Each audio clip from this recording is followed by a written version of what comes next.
Mateus capítulo 9. E entrando no barco, passou para outra margem, e chegou à sua cidade. E eis que lhe trouxeram um paralítico deitado numa cama. E Jesus, vendo a fé deles, disse ao paralítico: Filho, tem bom ânimo, perdoado te são os teus pecados. E eis que alguns dos escribas diziam entre si: Ele blasfema.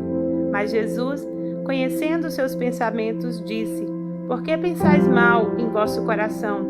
Pois que é mais fácil dizer ao paralítico: Perdoado te são os seus pecados, ou levanta-te e anda.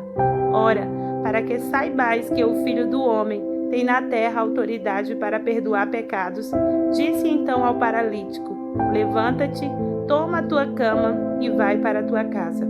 E levantando-se foi para a sua casa. E a multidão, vendo isso, maravilhou-se e glorificou a Deus, que dera tal poder aos homens. E Jesus, passando adiante dali, viu assentado na alfândega um homem chamado Mateus, e disse-lhe: Segue-me. E ele, levantando-se, o seguiu. E aconteceu que, estando em casa, sentado à mesa, chegaram muitos publicanos e pecadores, e sentaram-se juntamente com Jesus e seus discípulos. E os fariseus, vendo isso, disseram aos seus discípulos: Por que come o vosso mestre com os publicanos e pecadores? Jesus, porém, ouvindo, disse-lhes: Não necessitam de médicos que são sãos, mas sim os doentes. Ide, portanto, e aprendei o que significa: misericórdia quero, e não sacrifício, porque eu não vim para chamar os justos, mas os pecadores ao arrependimento. Então chegaram ao pé dele os discípulos de João, dizendo: Por que jejuamos nós e os fariseus muitas vezes, e os teus discípulos não jejuam? E disse-lhe Jesus: Podem porventura andar tristes os filhos das bodas, enquanto o esposo está com eles? Dia, porém, virão, em que lhes será tirado o esposo, e então jejuarão. Ninguém deita remendo de pano novo em veste velha, porque semelhante remendo rompe a veste e faz-se maior a rotura. Nem se deita vinho novos em odres velhos.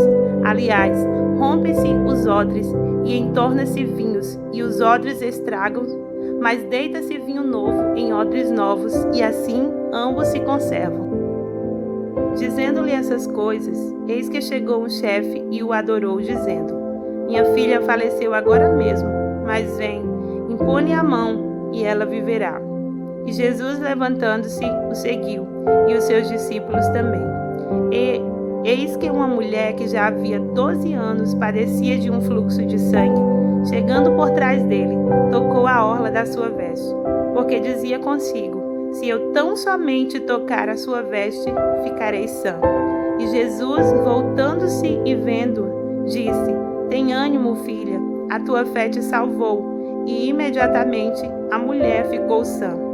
E Jesus, chegando à casa daquele chefe, e vendo os instrumentistas e o povo em alvoroço, disse-lhes: Retirai-vos, que a menina não está morta, mas dorme.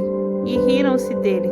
E logo que o povo foi posto para fora, entrou Jesus, pegou-lhe na mão, e a menina levantou-se, e espalhou-se aquela notícia por todo o país. E partindo Jesus dali, seguiram-no 2 cegos, clamando e dizendo: Tem compaixão de nós, filho de Davi. E quando chegou a casa, os cegos se aproximaram dele. E Jesus disse: Crede vós que eu possa fazer isso? Disseram-lhe eles: Sim, Senhor. Tocou então os olhos dele, dizendo: Seja feito segundo a vossa fé.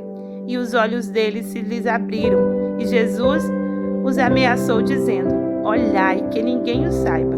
Mas, tendo eles saído, divulgaram a sua fama por toda aquela terra.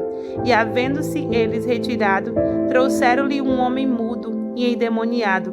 E expulsou o demônio, falou mudo, e a multidão se maravilhou, dizendo: Nunca vimos tal coisa em Israel. Mas os fariseus diziam: Ele expulsou os demônios pelos príncipes dos demônios. E percorria Jesus todas as cidades e aldeias, ensinando nas sinagogas deles, e pregando o evangelho do reino, e curando todas as enfermidades e moléstias entre o povo. E vendo a multidão, teve grande compaixão deles, porque andavam desgarrados e errantes como ovelhas que não têm pastor. Então disse aos seus discípulos: A seara é grande, mas os ceifeiros são poucos. Rogai, pois, ao Senhor da seara que envie ceifeiros para a sua seara.